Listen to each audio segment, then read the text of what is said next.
Courtney was very joyful, colorful, yes. I'd say what I liked best was her genuine caring for everyone.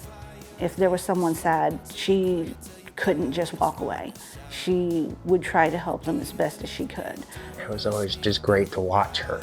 Just to watch her and watch how she interacted with people around her. You know, she didn't know a stranger. She was definitely a unique individual in a really good way. She loved art of all forms, different medias.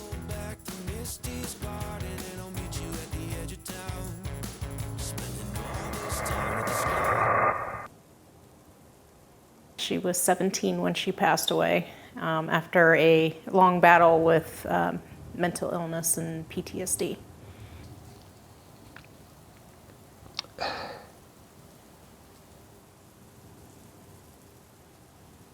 She was out with my mom and dad, my sister and my brother-in-law, and some of my the cousins were all together.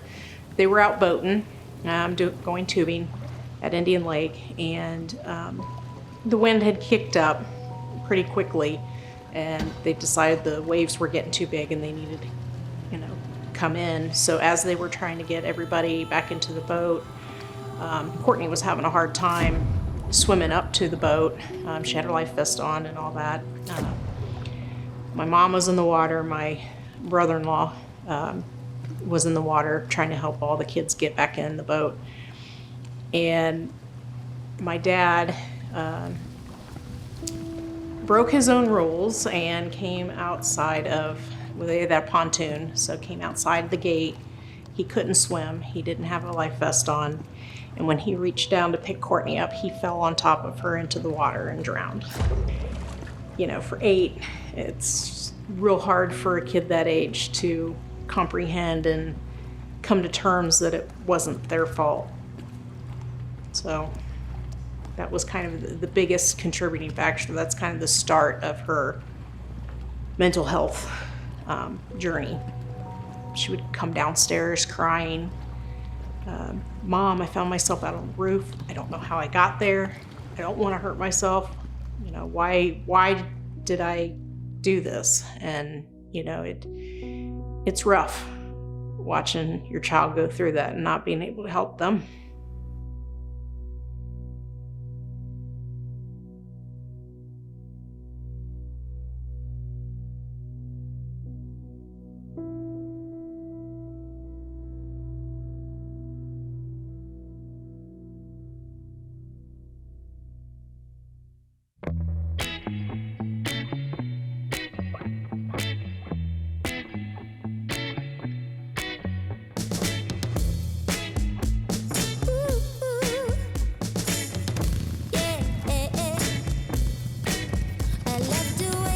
I'm writing for mental health awareness. My daughter struggles with depression, still does, and I have a son in the military.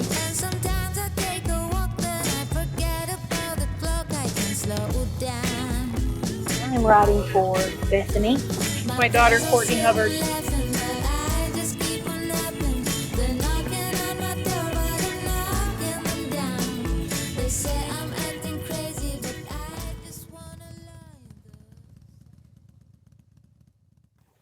This person you're writing for, tell us something about them.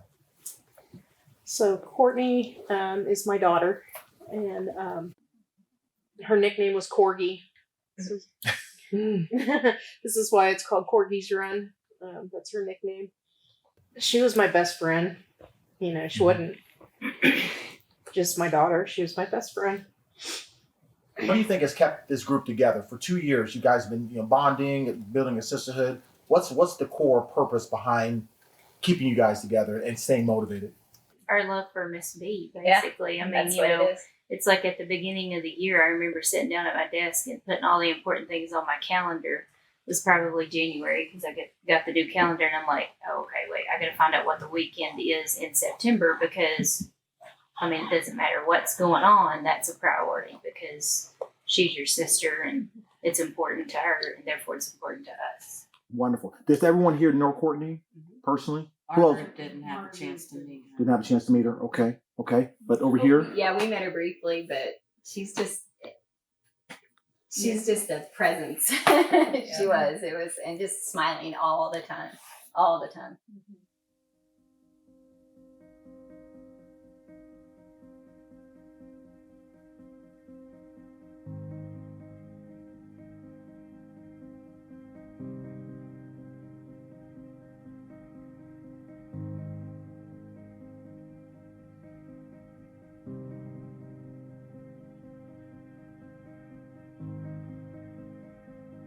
I'm Rob Underwood, Superintendent of Indian Lake Schools.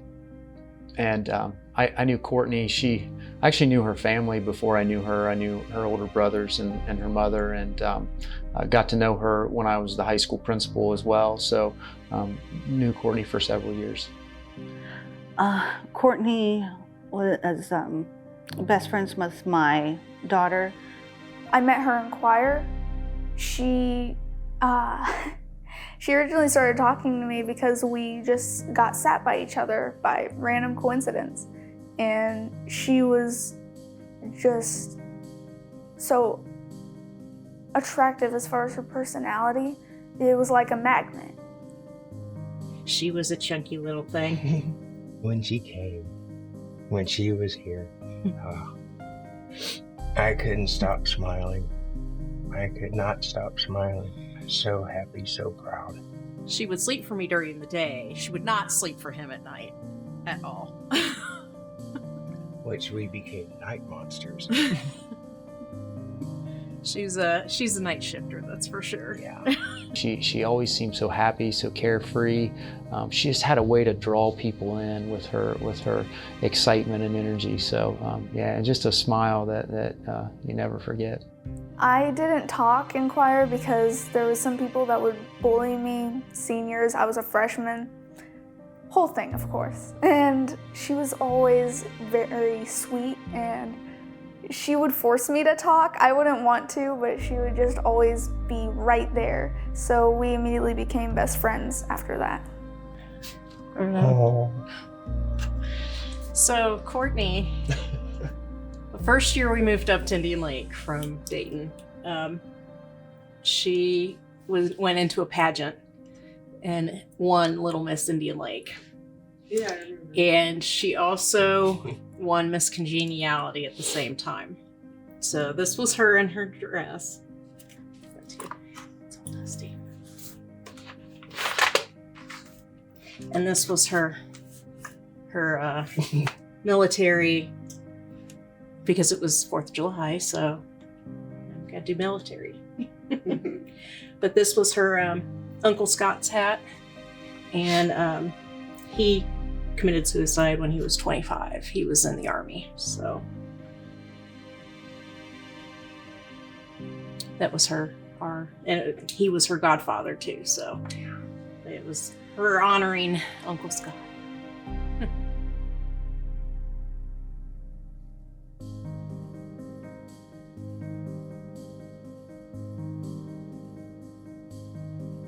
We have 2 individuals in your family that lost their life to suicide. Can we talk a little bit about that and a little bit about the dynamics of that, if we could? Well, Scotty suffered from depression for many years. He was never clinically actually diagnosed, but we know enough now that we know it was depression.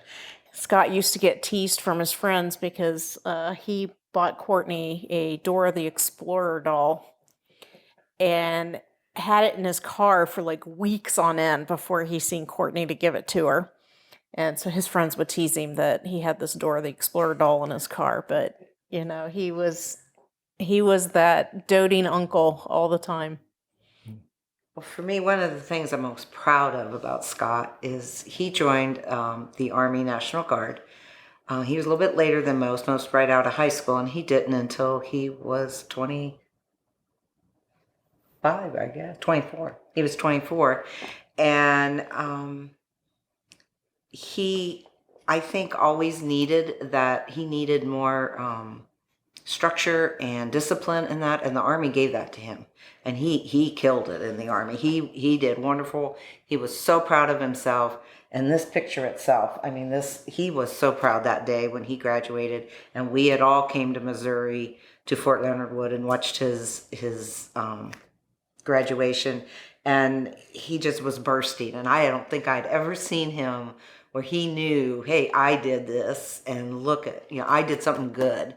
And because he was always kind of hard, he was the hardest on himself than anybody, and I'm so proud of him. Courtney. Oh, geez, there's just so much with Courtney. She's just like this light and joy. You just look at her and you can't help but smile and be happy. She would joke around. She would make sure everybody was taken care of. The biggest thing was just seeing her around her friends at school. A lot of her friends were actually those kids that were, not the normal friend group. A couple of her friends have autism. A couple of them were just socially awkward. She would go find those kids in the corner of the room, wasn't talking to anybody, would run up to them, grab them, haul them into her friend group. I mean, literally physically haul them in. And they have all said that was the best thing that had ever happened to them. And seeing the change in these kids because Courtney, made it happen. That's just her.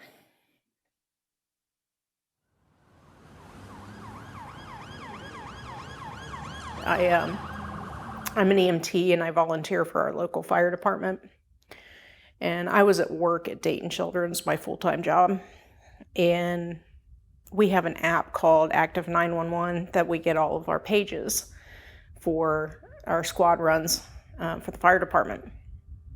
And I was sitting in my office at Dayton Children's, and the Active 911 app went off for a 17-year-old at my address. So, I was just like dumbfounded. I knew she was gone. Just in my heart, I knew. About maybe a half hour, 45 minutes before that, I just had this overwhelming need to call her at home and see how she was. And she didn't answer the phone. So I just said, she tends to take naps after school, so I didn't think too much about it. But I think at that time, that's when she had passed away. I remember saying, well, let me call. And I looked to see what time it was, and I thought, well, no, she's not home yet. She's still busy, so. And I did actually call, but I hung up because I told her, I said, no, she's not home yet. She'll call me when she gets home. And time passed, and when I did get a call, it was not Courtney. And then everything changed from that point.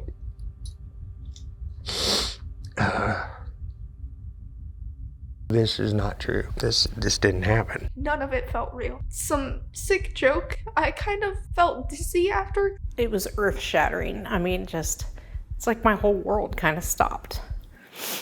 Even to this day, I still struggle with what's real. I wake up and think that she's gonna be there. When it first happened, I blew up her phone, texting her, hoping for a reply.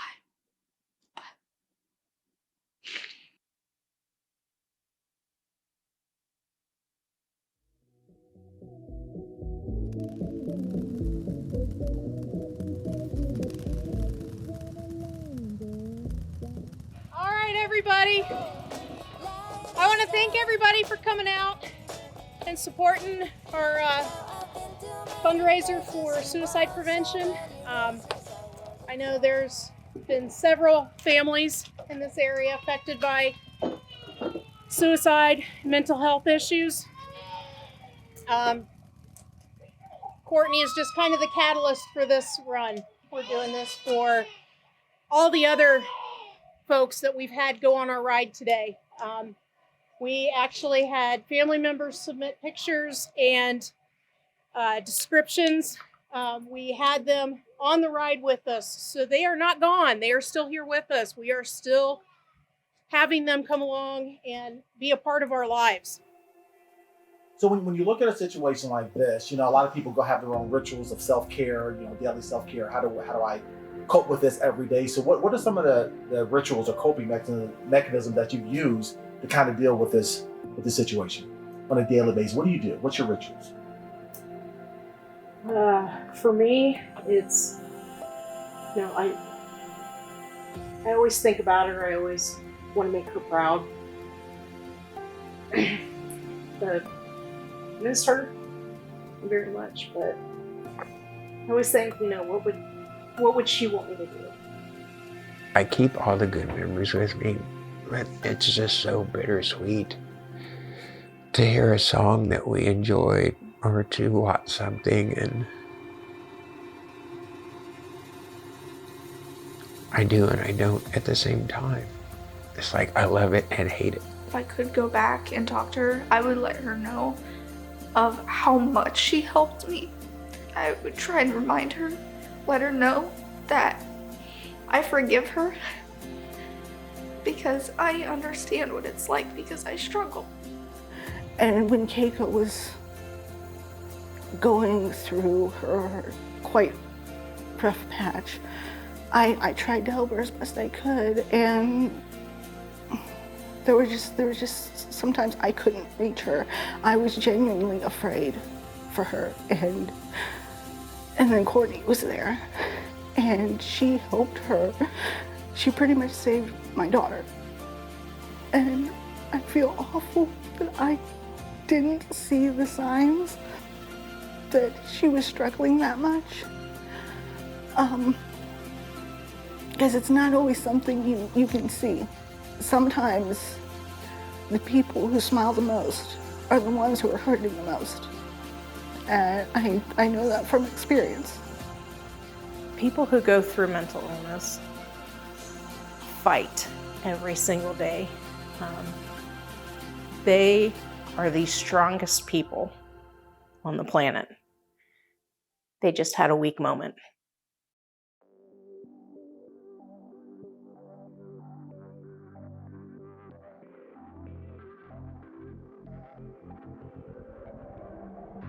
Slow the motion, slow the road that you're on. Keep it going when the going gets rough. Just remember how a heavenly touch lasts forever. In the end, we are one. I have the patience in my soul, 'cause I know that it's worth it. These affirmations let me know that every life is important, and one suicide is too many. There is hope for you. I know you may be feeling alone sometimes, or if you've lost someone to suicide, it may be a really horrible sense of loss and pain. There is help. There are people who understand, and we want to reach out to you and let you know that things get better. They really do. This pain is temporary. It doesn't have to last a lifetime. What we can do is call and talk to someone who knows what you're going through and can offer you help. The National Suicide Prevention Lifeline has workers ready 24 hours a day. They are caring and kind people. Psychotherapy really does work.